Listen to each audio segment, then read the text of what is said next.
There's a harsh truth most people avoid, a truth buried beneath rejection, loneliness, and broken connections. It's the silent force sabotaging relationships, distorting self-worth, and chaining people to endless cycles of pain. No one will truly love you until you understand this, not because love doesn't exist, but because you're not ready to receive it. Before love can come from the outside, it must first awaken from within. So today, we go deeper than affirmation, beyond the surface, and into the very soul of what makes love real, lasting, and transformative. Here are 5 truths that you must understand before anyone can truly love you. There is a deep wound in the psyche of many, a hidden fracture where light cannot easily reach. It is the place within us where we banish what we fear others might see. It is here that the roots of rejection, self-loathing, and relational dysfunction quietly grow. Every human being carries within them what might be called a shadow, the disowned, rejected, unloved aspects of the self that we've hidden not only from others, but more tragically, from ourselves. The paradox is that what we run from in ourselves is often what most desires our love. You may not recognize it by name, but you've felt it. Perhaps you flinch at your own anger, repress your sadness, or pretend you are always strong when you're breaking inside.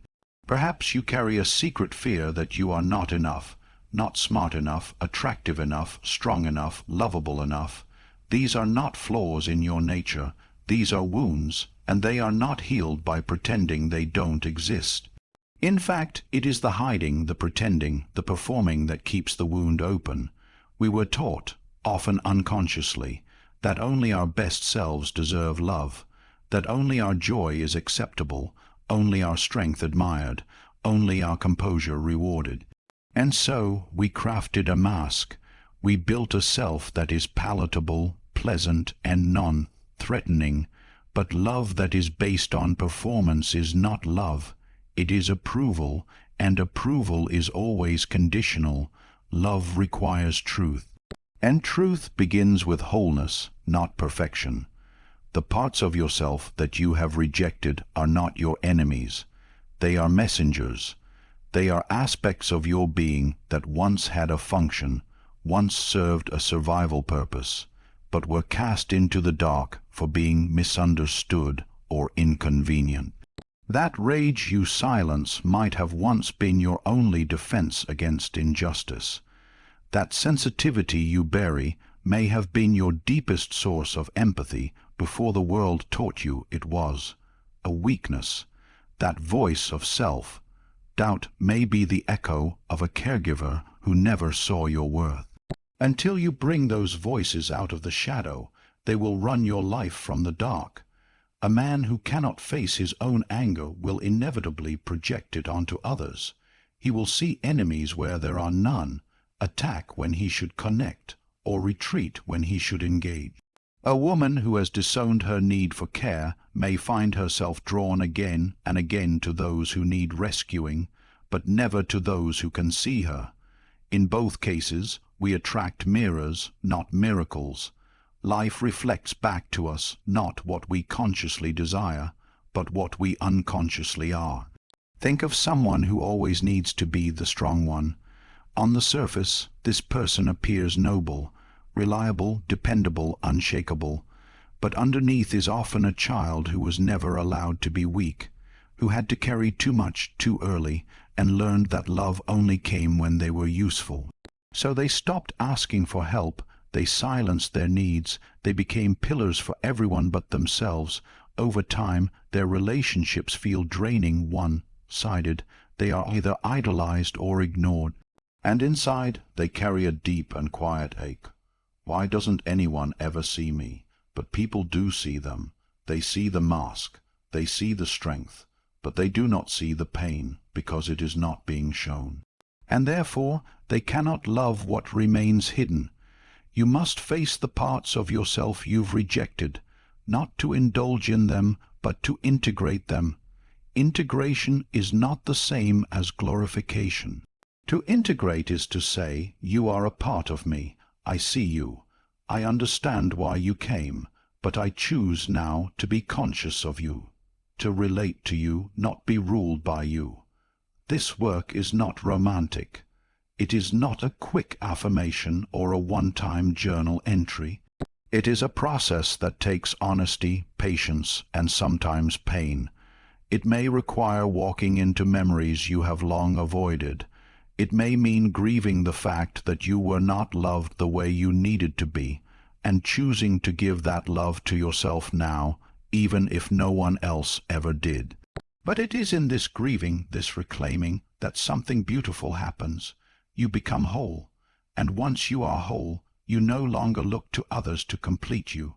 You no longer demand that someone else carry what you won't. You no longer cling to relationships that affirm your inadequacy. You come to love yourself not despite your flaws, but through them, because you understand that your scars are not stains on your worth. They are stories of survival. Real love, the kind that transforms rather than just soothes, does not happen between two masks. It happens between two souls who have both looked into the mirror and said, I see you, and not just the desirable parts, but the scared ones, the ones that lash out, the ones that want to run. And it is only when you have offered yourself that gaze of recognition that you become capable of receiving it from someone else. There is no magic in love if it is filtered through performance. The magic is in vulnerability, and vulnerability is only possible when you are no longer afraid of what lies within. You will notice this shift in subtle ways. The relationships you once tolerated now feel too small. The roles you once played no longer feel authentic. You stop apologizing for taking up space. You stop fearing loneliness because you are no longer estranged from yourself. You stop seeking saviors because you realize you are not broken. The person who once begged for scraps now demands a seat at their own table. This is not arrogance. This is the natural consequence of healing. When you integrate your shadow, when you make peace with your messy, raw, unpolished self, you stop demanding that someone else rescue you. You stop asking for others to fill the hole you won't look at. You step into relationships not from emptiness, but from depth, and it is in that depth that love finally finds something real to hold on to. So the question is not, why won't anyone love me? The question is, what part of myself am I still refusing to love? Because love, the kind that endures storms and silences and time, begins not with them, but with you. And when you finally stop running from yourself, you stop running from love too. In the depths of the unconscious, we often carry a silent but powerful belief that love is something we must earn, something conditional, something that requires us to shrink, mold, or perform in order to be worthy of it. We do not always arrive at this belief consciously.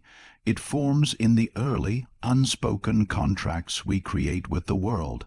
As children, we observe, if I stay quiet, I am praised. If I do what others want, I am safe. If I suppress my needs, I am accepted. And without realizing it, this conditioning follows us into adulthood, shaping the way we engage with others and, most tragically, with ourselves. What we must come to understand is that people do not simply treat us the way they feel about us. More often, they treat us according to the boundaries we set or fail to set.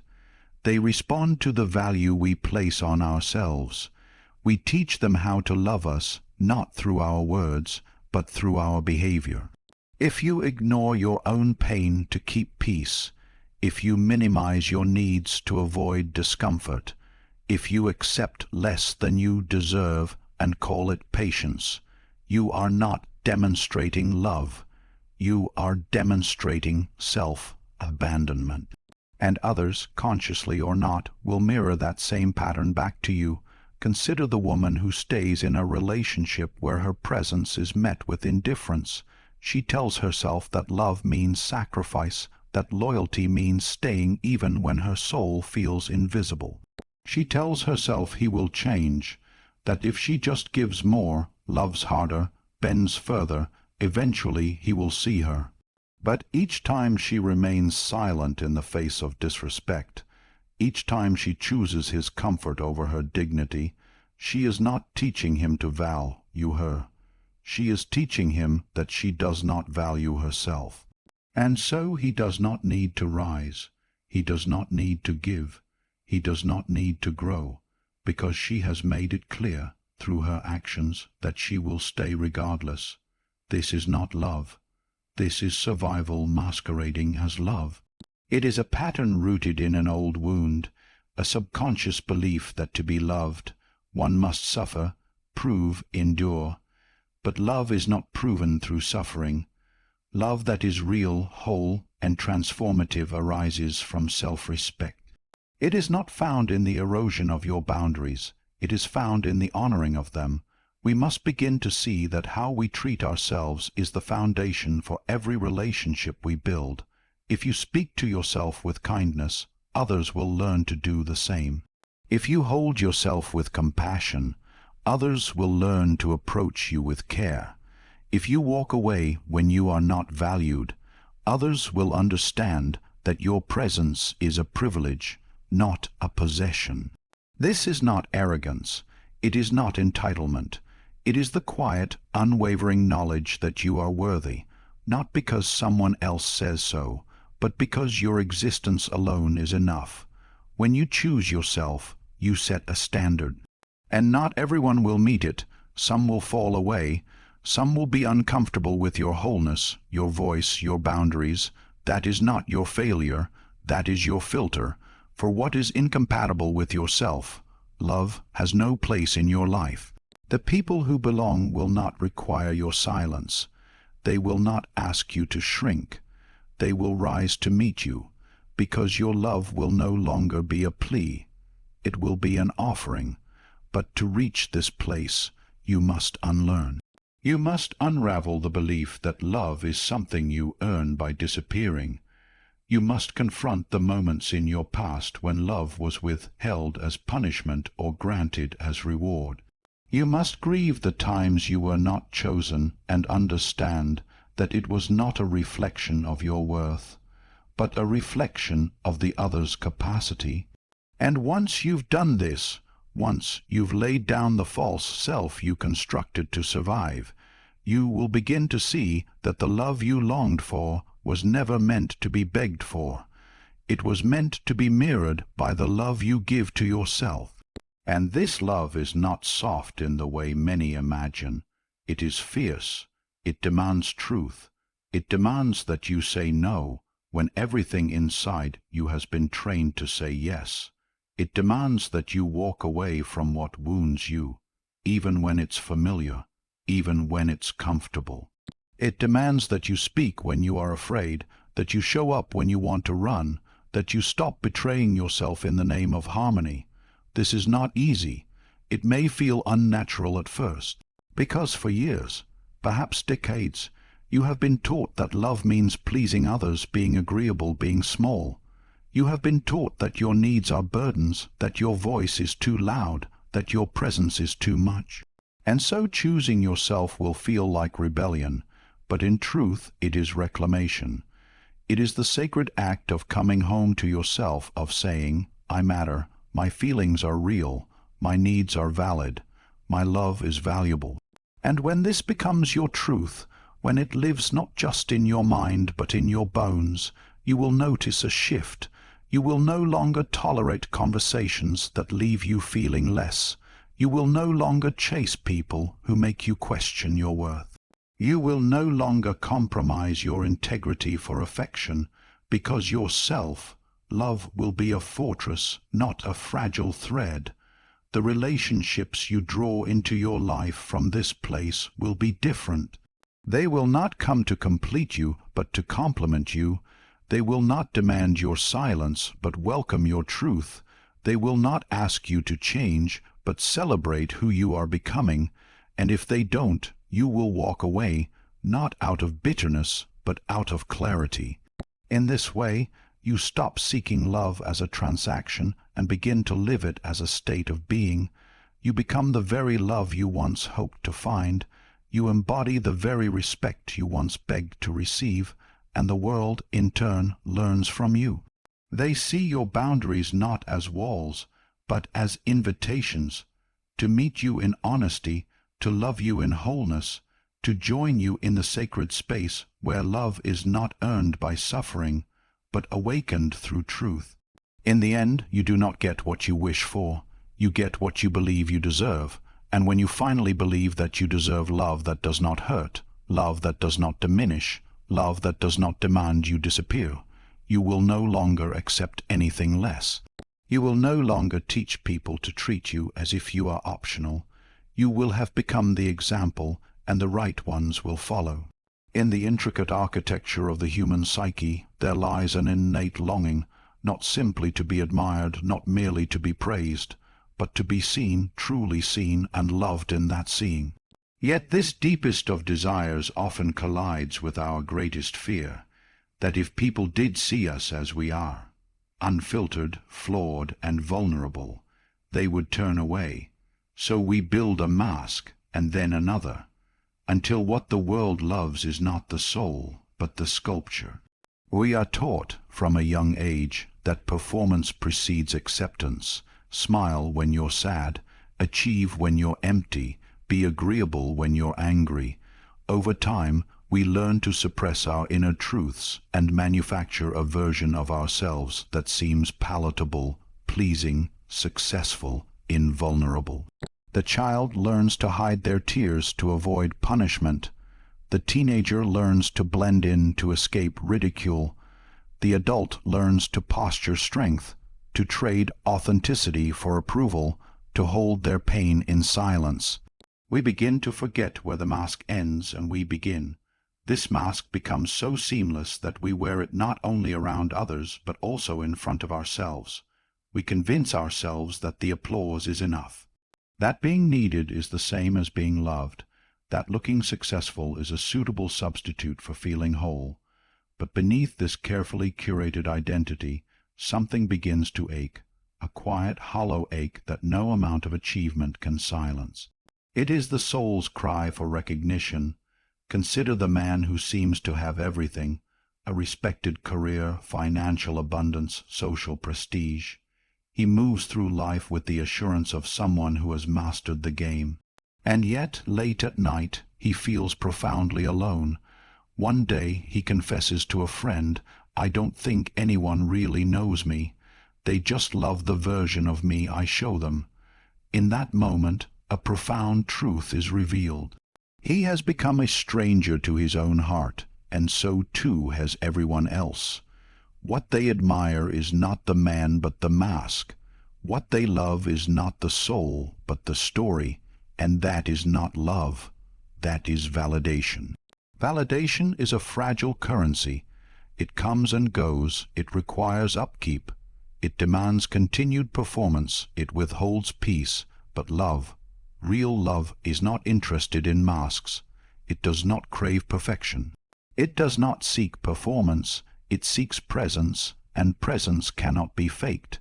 Yet the great paradox is that we are most desperate for love when we are most afraid to show ourselves. We believe that if we expose our fears, our insecurities, our messy contradictions, we will be rejected. So we hide them, and in doing so, we rob others of the chance to truly love us. Because how can someone hold what we refuse to reveal? How can we be embraced when we keep ourselves at arm's length? The truth is, love is not safe. It is not guaranteed. It demands risk. To be loved, we must first be known, and to be known, we must be vulnerable. Vulnerability is not weakness. It is the courageous act of standing in your truth without the assurance of applause. It is admitting you're tired when you've always been the strong one. It is confessing your doubt when you're used to giving answers. It is saying, "I don't know," when the world expects certainty. And it is in that very nakedness, that very trembling honesty, that the door to real intimacy opens. The soul cannot be touched through armor. It is only when we lower the shield that connection can enter.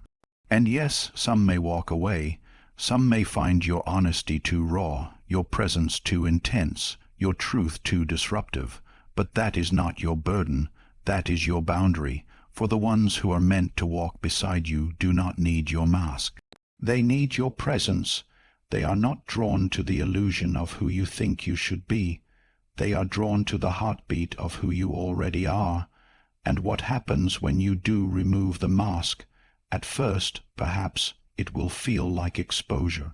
Like standing in front of a crowd without armor, without a script, without a role to play. There will be silence, and then, perhaps, there will be shame.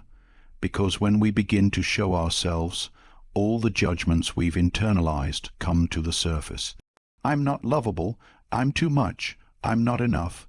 These voices are not the voice of truth. They are echoes, ghosts of old wounds that have not yet healed, but they are not final. To continue walking without the mask is to allow those voices to rise and pass. It is to sit with the discomfort until you begin to recognize your reflection again, not the curated self, but the real self, the one who feels deeply, the one who has failed and tried again, the one who longs to be held, the one who is both broken and beautiful. This is the self that is worthy of love, and in this return to authenticity, we stop trying to manipulate how others see us. We stop trying to be palatable to everyone. We stop curating ourselves into categories. We begin to speak not to impress, but to express. We begin to listen not to respond, but to understand. We begin to show up in relationships not with the question, will they like me, but with the deeper knowing, do I feel seen here? Do I feel safe? The love we truly seek, soul, deep, sustaining, transformative, cannot be accessed through pretense. It is found only in the honest spaces, the unpolished places, the quiet admissions of our humanity. It is found when we look into another's eyes and see not a polished image, but a familiar struggle. It is found when someone says, "Me too." It is found when we stop trying to be enough and simply allow ourselves to be. If you spend your life performing, you may win admiration. You may receive praise. You may even feel powerful, but you will not feel loved, because love requires that someone knows you, and no one can know you while you are hiding. So the question is not whether you are worthy of love. You are. The question is whether you are willing to show up in your truth so that someone else can love you. It is not easy. It is not instant. But it is the only path to connection that lasts beyond the applause, beyond the illusion, beyond the mask. The face behind the mask is waiting, and someone, somewhere, is waiting to love that face, not because it is perfect, but because it is real. In the shadowy depths of the human psyche, where archetypes stir and the unconscious shapes our waking life, there exists a powerful illusion, one that has entangled countless souls in sorrow and confusion. It is the idea that love is something we must earn, chase, or possess in order to be complete. This illusion, though widely accepted and often romanticized, is profoundly deceptive. It draws us into a labyrinth of longing, where we seek others not to share our being, but to fill the aching void of our own incompletion. This myth begins early. In childhood, many are taught, directly or subtly, that worth must be proven, that love is a reward, and that happiness comes from something outside the self. And so we grow into adults still chasing this phantom, still looking to the other to repair what feels broken within. We project divinity onto lovers, imagining that their presence will rescue us from our own emptiness. If I get this person, we say, I'll finally feel whole. But the soul, unlike the ego, does not deal in transactions. It does not barter, It seeks union, not out of desperation, but out of abundance. Love in its truest form cannot be hunted or hoarded.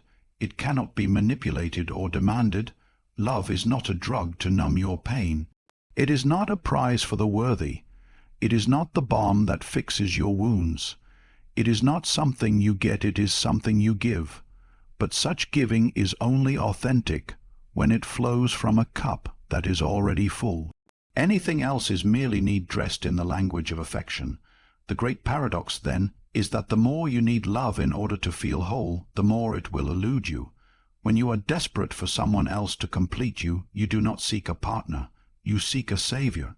And when we make someone our savior, we unconsciously burden them with the impossible task of carrying our pain, our emptiness, our unresolved wounds. No human being can bear that weight forever, and inevitably they falter or flee. It is only when we take responsibility for our own wholeness that we become truly capable of love. Wholeness is not perfection. It is not having no wounds or flaws. It is the inner state of self-acceptance, of integration, of deep awareness. It is knowing who you are beyond your roles, your relationships, your achievements.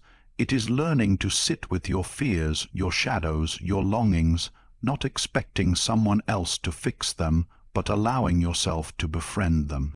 Psychological research confirms what ancient wisdom has long intuited. Individuals with a strong internal locus of control, those who believe they are the source of their own emotional state, experience more secure, lasting relationships. Why? Because they are not trying to extract wholeness from another. They are not saying, "Love me so I can be happy." They are saying, "I am already at peace, and I want to share that peace with you." This is the essence of interdependence. Not clinging, not merging, not sacrificing the self, but standing beside another in full presence and offering love as an extension of one's inner abundance. And yet, we live in a world that commodifies love. That turns it into a currency of worthiness. That whispers to the lonely heart, "If you just find the right person, all will be well." This belief system drives people to contort themselves into someone else's ideal. It drives them to abandon their truth, to neglect their healing, to ignore their inner work, all in the name of being chosen. But to be chosen in your illusion is not love. To be desired for your mask is not intimacy. Real love can only meet you where you truly are, not where you pretend to be. When you no longer need love to fix you, you begin to offer it differently. It is no longer a transaction. You don't love someone to get something in return.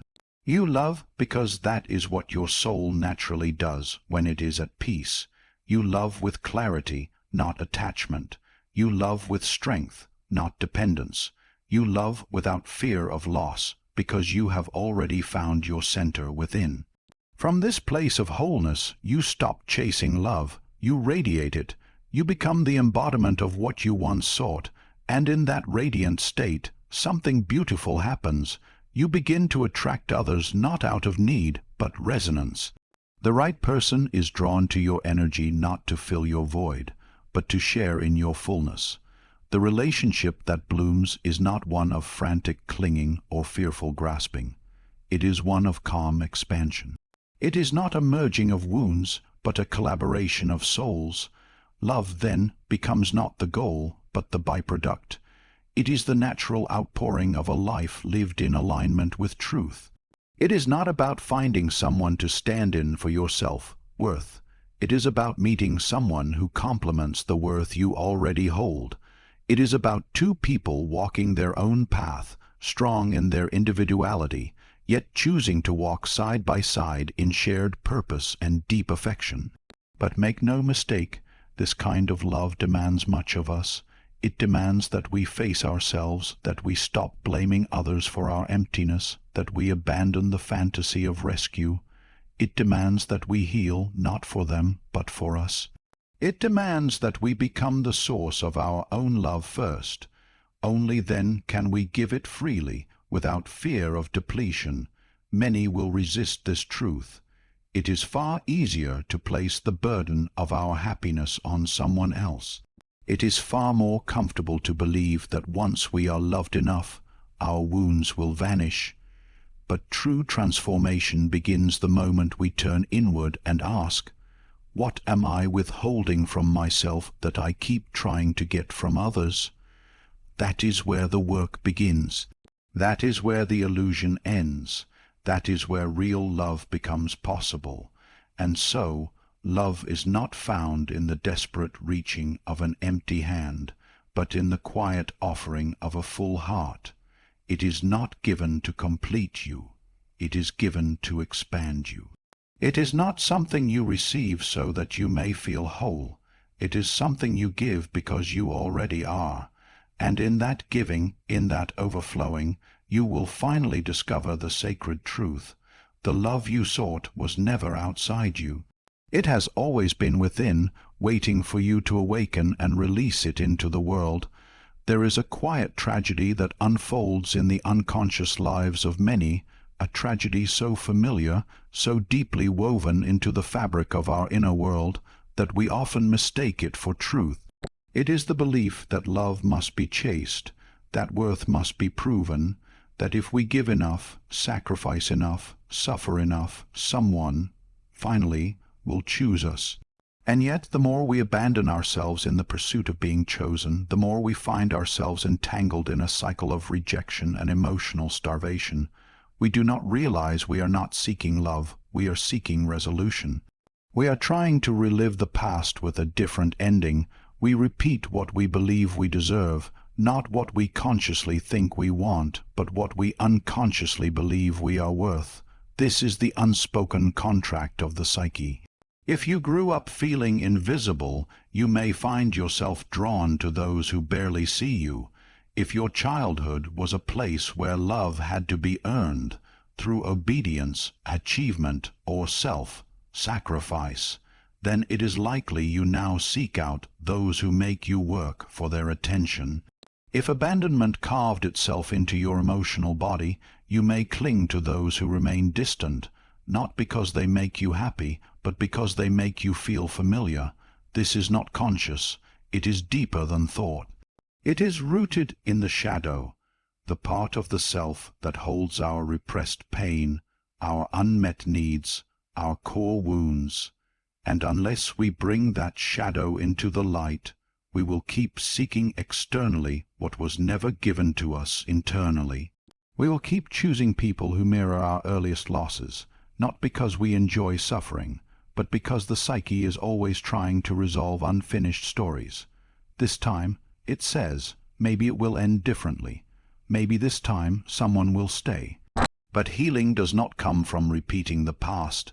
It comes from interrupting it, from becoming aware of the pattern and choosing something different, not just in action, but in identity. This is where the work begins, in choosing yourself. Not in some shallow self-help affirmation, but in the deeply embodied act of saying, I will no longer abandon myself for the hope of being loved. I will no longer chase what hurts me in order to prove I am lovable. To choose yourself is not to isolate. It is not arrogance. It is the most sacred rebellion against a world, and often a childhood, that taught you that you were only worthy when you were useful to others. It is to say, my presence is enough, my needs matter, my story deserves compassion. And from that place, something begins to shift, not only in the self, but in the people we attract. The outer world begins to mirror the inner transformation. There is a young man whose story echoes this truth. For years he found himself drawn to emotionally unavailable partners. He always gave too much. He was patient. He was forgiving. He waited for change that never came. Every relationship ended in the same devastation, and every time he blamed himself. Maybe I wasn't enough, he would say. Maybe if I were better they would have stayed. Eventually the pain drove him to therapy, and it was there, in the presence of someone who listened without judgment, that he uncovered the deeper truth. He was not unlovable. He was wounded. As a child, he had never felt chosen by his father. His emotional world had been met with silence, with distance. And so, unconsciously, he sought out partners who reminded him of that dynamic, not because he wanted pain, but because a part of him still longed for the love he never received. If he could just make someone like that stay, maybe it would heal the original wound. But healing does not come through repetition. It comes through grieving, and that is what he did. He allowed himself to feel the sadness, the rage, the loneliness of that early abandonment. He stopped blaming himself for being invisible in his father's eyes. He stopped telling himself the lie that if he had only been more lovable, things would have been different, and in that moment of grief, something broke open. He began to choose himself, not perfectly, not all at once, but consistently. He no longer tolerated being breadcrumbs in someone else's story. He no longer begged for attention. He no longer tried to earn affection by shrinking his needs, and in time, something miraculous happened. Someone else chose him too, not because he performed for their love, but because he no longer needed to. He was whole, and wholeness attracts wholeness. This is the alchemy of the soul. When we stop chasing others and start tending to our own inner world, we stop repeating trauma and start creating truth. But this path is not easy. It requires fierce honesty. It requires you to stop romanticizing people who cannot meet you. It requires you to face the parts of yourself that still whisper, "You are not enough." And it requires the courage to walk away from anyone who confirms that lie. You see, no one can truly love you until you decide you are worth loving.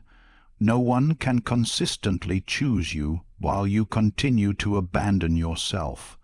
The relationships we accept are direct reflections of the relationship we have with ourselves. And that relationship, the one you have with your own heart, is the foundation of everything else. So many people live in emotional exile, waiting for someone to pick them, to validate them, to finally prove that they matter. But you cannot build a life on someone else's approval. You cannot heal a childhood wound with a romantic partner. You cannot make peace with your past by sacrificing your present. The only path forward is the one where you choose yourself, again and again, until it becomes second nature. This is not about building walls. It is about building roots. It is not about avoiding love. It is about creating the conditions in which real love can thrive. Love that does not demand your silence. Love that does not make you small.